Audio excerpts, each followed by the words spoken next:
Hello friends, Radhe Radhe. मैं ललिता टंडन, एस्ट्रोन्यूमोलॉजिस्ट। और आप सब कैसे हैं? हम सब आज बात करेंगे कि हमारे सौर मंडल में प्लैनेट्स कैसे चल रहे हैं। आने वाले दिनों में मई के महीने में जो प्लैनेट्स हैं वो काफ़ी सारे प्लैनेट्स ऐसे हैं, ऑलमोस्ट 4 प्लैनेट्स हैं जो कि वक्री हो रहे हैं। अब ऐसे प्लैनेट्स वक्री हो रहे हैं और जो हमारा मंगल है वो भी अपनी राशि चेंज करेगा 4 तारीख को। इस तरह से सारे प्लैनेट्स की दशा को देखते हुए जो हमारे इंडिया में स्थिति बन रही है भारत देश में, वो बहुत अच्छी है। हम लोगों को ऐसा लग रहा है, जो हम अपनी सोच देखते हैं प्लैनेट्स के बारे में या उनके बारे में ये जानते हैं कि प्लैनेट्स को किस तरह से उनके रिएक्शंस होते हैं। मेरे अकॉर्डिंग, जैसा कि मैं मानती हूँ कि आने वाले टाइम में सारे प्लैनेट्स अच्छा ही करेंगे, क्योंकि 10 मई को हमारा सैटर्न वक्री हो रहा है, उसके बाद 13 तारीख को जुपिटर वक्री हो रहा है और उसके बाद हमारा क्या कहते हैं वीनस वक्री हो रहा है। सैटर्न अपने ही घर में वक्री हो रहा है और इसी तरह से जुपिटर जो है वो सैटर्न के घर से वक्री होकर वापस अपने घर में आएगा।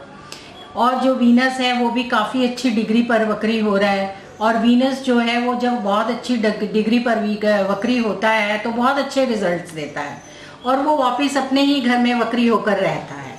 और इस तरह से हमारा जो वीनस है, शुक्र, वो बहुत लंबे टाइम तक अपने घर में रहेगा, अपनी ऑन राशि में रहेगा, जिसका हमें बहुत ज़्यादा अच्छा, बहुत लग्जूरियस लाइफ कह सकते हैं और बहुत अच्छा पैसा और सब तरह से अगर हम अपने देखा जाए तो हम ऐसा, मेरी ऐसी गणना है कि हमारी कंट्री में इस तरह की कोई प्रॉब्लम नहीं आएगी। जिस तरह की आए दिन लोग वो कहते रहते हैं कि भूखमरी हो जाएगी, लोगों को रोज़गार नहीं मिलेगा, मुझे नहीं लगता कि ऐसा कुछ होगा। आने वाला टाइम बहुत अच्छा होगा और सबको अपने हिसाब से सब काम मिल जाएंगे, कोई प्रॉब्लम नहीं आएगी। आगे जाकर फिर मई में ही 25-26 के आसपास जो हमारा बुध है वो भी वक्री होगा। तो इस तरह से हमारे 4 प्लैनेट्स जो हैं वो वक्री होने जा रहे हैं। वक्री प्लैनेट्स के ऊपर एक बात होती है, वो अपने ही घर में वक्री होते हैं तो बड़े अच्छे रिजल्ट्स देते हैं। ऐसा हम मानते हैं कि वो उच्च के रिजल्ट्स देते हैं। और अगर वो ऐसे घरों में वक्री होते हैं तो जहाँ पर कि वो अच्छे रिजल्ट्स नहीं देते, जो उनकी शत्रु राशियाँ होती हैं। लेकिन अगर हम काल पुरुष की कुंडली देखें तो हमें ऐसा कोई सा भी प्लैनेट जो है ऐसी जगह पर वक्री होता हुआ नहीं देख रहा जो 3, 6, 8 या 12 नंबर के हाउसेस में हो। तो इसलिए ऐसा मेरे अकॉर्डिंग तो इंडिकेशन है कि जितने भी प्लैनेट्स वक्री हो रहे हैं वो सब के सब बहुत अच्छे रिजल्ट्स देंगे। और 4 मई को जब हमारा वैसे तो हमारा क्या कहते हैं जो मंगल है वो उच्च की राशि में है अपनी, उसके रिजल्ट्स बहुत अच्छे हैं। लेकिन क्योंकि उसकी जो युति है वो सैटर्न के साथ है और सैटर्न और मंगल दोनों ही क्रूर ग्रह हैं, और जब वो आपस में मिलते हैं तो कोई ना कोई ऐसे काम करते हैं जिनकी वजह से हमें बहुत प्रॉब्लम होती है। और वहीं पर हमारा जुपिटर भी नीच का राशि का होकर नीच का है। तो इस तरह से तीनों ऐसे मिले हुए हैं जिससे हम देखते हैं कि कितनी सारी ऐसी घटनाएं हुई हैं जो नहीं होनी चाहिए। जिस तरह से कि हमारे ऑफिसर्स पर किसी तरह की या हमारे हेल्थ वर्कर्स पर प्रॉब्लम्स आई हैं, या जिस तरह से 2 जगह पर साधुओं की भी ऐसे मर्मम हत्या कर दी गई है जो कि नहीं होनी चाहिए। ये कुछ प्लैनेट्स का अपना वो होता है जिनकी वजह से कुछ ऐसे कारण बनते हैं और ये सब आते हैं, क्योंकि हमारा जुपिटर गुरु को रिप्रेजेंट करता है। अब आप देखिए, गुरु वक्री होकर वापस जाएगा 9th हाउस में अपने ही घर में और केतु के साथ युति करेगा। और सैटर्न भी अपने ही घर में वक्री होगा, डिग्री कम है लेकिन वहीं पर होगा। और इसी तरह से हमारा वीनस भी अपने ऑन राशि में वक्री होगा। और मुझे ऐसा लगता है, मेरा ऐसा मानना है कि आप लोगों को किसी तरह से भी किसी भी तरह की टेंशन करने की ज़रूरत नहीं है, किसी भी फील्ड में। यहाँ तक कि मेरे को तो ऐसा लगता है कि मजदूरों को भी किसी भी फील्ड में किसी तरह की कोई काम की कमी नहीं होगी और पैसे की भी कोई कमी नहीं होगी। थोड़ी थोड़ी सी प्रॉब्लम्स हमें आएंगी और वो हम अब भी फेस कर रहे हैं, क्योंकि जब भी किसी कंट्री में इतना लंबा लॉकडाउन होता है और अभी और 15 दिन के लिए हमें घर में रहना है, लेकिन वो सब हमारी सेफ्टी के लिए हो रहा है। लेकिन ऐसे बहुत सारे काम हो रहे हैं जिनसे कि हमारी अर्थव्यवस्था थोड़ी सी मूव कर भी रही है और हमें अपनी गवर्नमेंट का साथ देने के लिए, अपना साथ देने के लिए, अपनी रक्षा करने के लिए ये सारे करे करने हैं। अगर हम होंगे तभी प्लैनेट्स होंगे और तभी हमारी ये सारा ज्योतिष होगा और तभी हम सब चीज़ों पर काम कर सकते हैं। इसलिए वैसे अपनी सेफ्टी तो बहुत ज़रूरी है। इसके लिए मैं आपको 4 धर्म बताती हूँ जिनका हमें पालन करना चाहिए।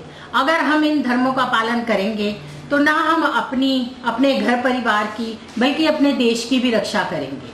हमारे यहाँ पर धर्म को ही कर्म बताया गया है। जहाँ पर अच्छा कर्म होता है और धर्म के साथ कर्म होता है, वहीं पर हमारे यहाँ कहा जाता है, हमारे शास्त्रों में कहा जाता है कि भगवान वहीं पर होते हैं और उनके साथ ही होते हैं। बहुत सी ऐसी जगह पे देखने को मिलता है कि लोगों ने अपने भगवानों को भी मास्क पहना रखे हैं, तो हम ये मानते हैं कि अच्छी बात है, क्योंकि हम चाहते हैं कि सेफ्टी सबकी होनी चाहिए और ये ही एक धर्म है। तो ये आपको मैं बता रही हूँ कि आपने कौन से 4 धर्म का पालन करना चाहिए जिससे कि हमें अत्यधिक लाभ हो और हम हर तरह से अपने सारे प्लैनेट्स को स्ट्रॉन्ग कर सकें। पहला धर्म हमारा ये होना चाहिए कि हमें अपनी पूरी साफ सफाई का ध्यान रखना चाहिए और हमें अपने हैंड सैनिटाइज करने चाहिए या वॉश करने चाहिए। ये हमें अपना धर्म बना लेना चाहिए। दूसरा हमारा धर्म ये होना चाहिए कि हम जब भी घर से बाहर जाएं मास्क लगा कर जाएं। अब हमें इतना अभ्यास हो चुका है कि हमें मास्क जरूर लगाना चाहिए। ये हमारा धर्म है। तीसरा धर्म हमारा ये है कि हमें अपने बच्चों की और अपने बुजुर्गों की रक्षा करनी चाहिए और बिना कारण, अगर हमें ज़रूरत नहीं है तो सेल्फ लॉकडाउन में रहना चाहिए और हमें बाहर नहीं जाना चाहिए, जिससे कि बाहर ना तो ज़्यादा रश हो और ना ज़्यादा पब्लिक हो और हम अपनी सेफ्टी कर सकें। ये सब हमें अपने धर्म को मानकर चलनी चाहिए कि हमें ज़रूर करनी है। हमें ऐसा नहीं सोचना चाहिए कि अगर हम नहीं करेंगे तो क्या होगा। नहीं, जिस तरह से हमें चेन तोड़नी है उसी तरह से हमें ये चेन बनानी है कि हमें किसी दूसरे को किसी भी तरह से हार्म नहीं पहुंचाना चाहिए। इसी तरह से हमारा चौथा धर्म ये होना चाहिए कि हमें कि सब के लिए सोचना चाहिए और अपने और आसपास के लोगों को पॉजिटिविटी देनी चाहिए। किसी भी नेगेटिव अफवाह की तरफ ध्यान नहीं देना चाहिए और हमेशा ये ध्यान रखना चाहिए कि हम अपने साथ साथ अगर हमें आस पड़ोस में किसी को किसी चीज़ की ज़रूरत है तो उसकी हेल्प करनी चाहिए। हमें ये सोचना चाहिए कि हमें सोशल डिस्टेंसिंग करनी ही करनी है। ये हमें अपने धर्म बना लेने चाहिए। अगर हम इन 4-5 चीज़ों को अपना धर्म बना लेंगे और हम उसके ऊपर कर्म करेंगे, काम करेंगे, तो हम ना केवल अपने परिवार की बल्कि अपने समाज की, अपने देश की भी पूरी रक्षा करेंगे। और ये धर्म जो है हमारे सारे प्लैनेट स्ट्रॉन्ग करेगा, क्योंकि हमारे यहाँ पर गीता में ये ज्ञान है कि भगवान कर्म पर फल देते हैं। और आज की टाइम में देश काल में जैसी स्थिति है उसके रहते हुए मुझे ऐसा लगता है कि यही धर्म है और जो इस धर्म का पालन करेगा उसको उसका पूर्ण फल मिलेगा, क्योंकि हमें फल की इच्छा तो रखनी ही नहीं है, फल तो भगवान देते हैं। तो ऐसा मेरा पूरा मानना है कि किसी भी तरह से हमारे देश में कोई भी कमी नहीं होगी, ना किसी को रोजगार की कमी होगी, ना किसी को पैसे की कमी होगी और ना ही किसी को किसी और तरह की कोई कमी होगी। कोई भी टेंशन या डिप्रेशन की ज़रूरत नहीं है और अपनी पूरी तरह से लॉकडाउन का पालन कीजिए। राधे राधे, जय श्री कृष्ण।